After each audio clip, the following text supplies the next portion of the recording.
તો મિત્રો કાલે તમે જોયું કે અમે 3 જણા આવ્યા હતા ભચાઉ જીતેશભાઈની બાઇક સર્વિસ કરાવવા અને થોડુંક બીજું કામ કરવા.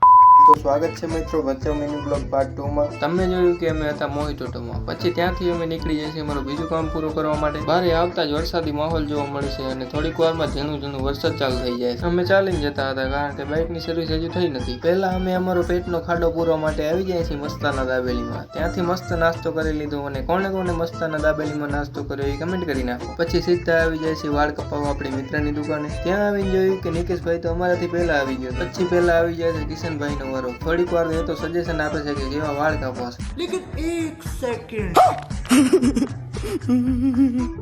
કિશનને ઓચિંતો શું થયો કે સીધો એને રોડ જ કરાવી નાખ્યો. પછી જીતેશ પતેના વાળ કપાવી લે છે અને આવી જાય છે તમારા ભાઈનો વારો. પહેલા તો મારે વાળ સાવ કાપવા નતા પણ દશરથભાઈનો એક્સપિરિયન્સ અને સ્ટાઇલ જોઈને મને એમ થયું કે હું ખાલી વાળ સેટ કરાવી લઉં. પછી દશરથભાઈ મંડી જાય છે આપણા વાળ કાપવા. ફાઇનલી આપણા વાળ કપાઈ જાય છે અને લાગે છે ને બાકી ઘૂઘરા જેવા.